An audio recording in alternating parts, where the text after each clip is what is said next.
How to get the results you want. The principal reasons for failure are lack of confidence and too much effort. Many people block answers to their prayers by failing to fully comprehend the working of their subconscious mind. When you know how your mind functions, you gain a measure of confidence. You must remember, whenever your subconscious mind accepts an idea, it immediately begins to execute it. It uses all its mighty resources to that end and mobilizes all the mental and spiritual laws of your deeper mind. This law is true for good or bad ideas. Consequently, if you use it negatively, it brings trouble, failure, and confusion. When you use it constructively, it brings guidance, freedom, and peace of mind. The right answer is inevitable when your thoughts are positive, constructive, and loving. From this, it is perfectly obvious that the only thing you have to do in order to overcome failure is to get your subconscious to accept your idea or request by feeling its reality now, and the law of your mind will do the rest. Turn over your request with faith and confidence, and your subconscious will take over and answer for you. You will always fail to get results by trying to use mental coercion. Your subconscious mind does not respond to coercion, it responds to your faith or conscious mind acceptance. Your failure to get results may also arise from such statements as, "Things are getting worse.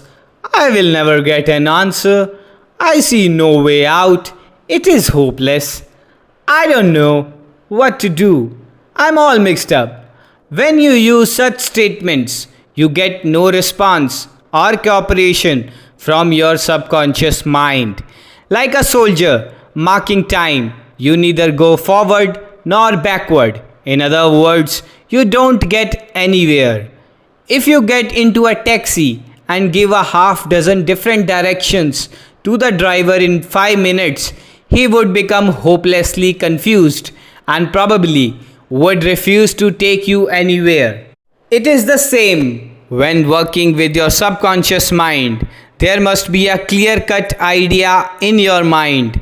You must arrive at the definite decision that there is a way out, a solution to the vexing problem in sickness. Only the infinite intelligence within your subconscious knows the answer. When you come to that clear-cut conclusion in your conscious mind, your mind is then made up, and according to your beliefs, it is done unto you. Easy does it. A house owner once remonstrated with a furnace repairman for charging $200 for fixing the boiler. The mechanic said, "I charged 5 cents for the missing bolt and $199.95 for knowing what was wrong." Similarly, your subconscious mind is the master mechanic, the all-wise one, who knows ways and means of healing any organ of your body as well as your affairs. Decree health and your subconscious will establish it. But relaxation is the key. Easy does it. Do not be concerned with details and means, but know the end result. Get the feel of the happy solution to your problem, whether it is health, finance, or employment. Remember how you felt after you had recovered from a severe state of illness. Bear in mind that your feelings is the touchstone of all subconscious demonstration. Your new idea must be felt subjectively in a finished state, not the future, but as coming about now. Infer no opponent, use imagination and not willpower. In using your subconscious mind, you infer no opponent, you use no willpower, You imagine the end and the freedom state. You will find your intellect trying to get in the way but persist in maintain a simple, childlike, miracle-making faith. Picture yourself without the ailment or problem. Imagine the emotional accompaniment of the freedom state you crave. Cut out all the red tape from the process. The simple way is the best. How disciplined imagination works wonders. A wonderful way to get a response from your subconscious mind is through disciplined or scientific imaginations. As previously pointed out, your subconscious mind is the builder of the body and controls all its vital functions. The Bible says, "Whatsoever ye shall ask in prayer, believe ye shall receive." To believe is to accept something as true or to live in the state of being it. As you sustain this mood, you shall experience the joy of answered prayer. The 3 steps to success in prayer. The usual procedure is as follows. First, take a look at the problem. Okay?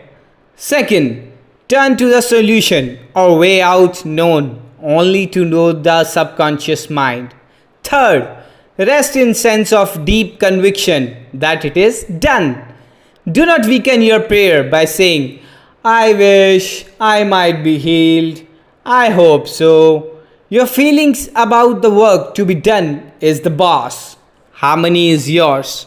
Know that health is yours. Become intelligent by becoming a vehicle for the infinite healing power of the subconscious mind. Pass on the idea of health to your subconscious mind to the point of conviction, then relax. Get yourself off your hands. Say to the condition and circumstance, "This too shall pass." Through relaxation, you impress your subconscious mind, enabling the kinetic energy behind the idea to take over and bring it into concrete realization.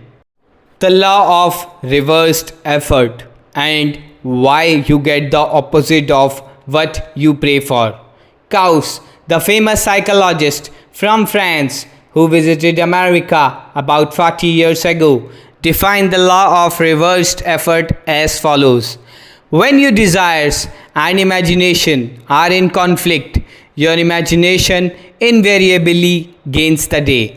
If, for example, you were asked to walk a plank on the floor, you would do so without question. Now suppose the same plank were placed 20 feet up in the air between the 2 walls. Would you walk it? Your desire to walk it would be counteracted by your imagination or fear of falling. Your dominant idea, which would be the picture of falling, would conquer. Your desire, will, or effort to walk on the plank would be reversed, and the dominant idea of failure would be reinforced. Mental effort is invariably self-defeated, eventuating always in the opposite of what is desired. The suggestions of powerlessness to overcome the condition dominate the mind. Your subconscious is always controlled by the dominant idea. Your subconscious will accept the strongest of 2 contradictory proportions. The effortlessly way is the better. If you say, "I want a healing, but I can't get it. I try so hard.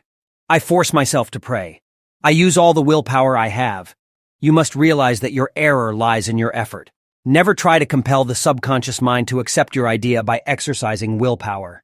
Such attempts are doomed to failure, and you get the opposite of what you prayed for. The following is a rather common experience.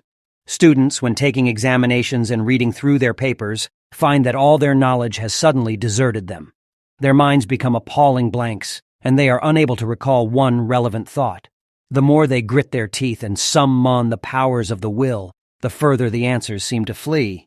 But when they have left the examination room and the mental pressure relaxes, the answers they were seeking flow tantalizingly back into their minds. Trying to force themselves to remember was the cause of their failure.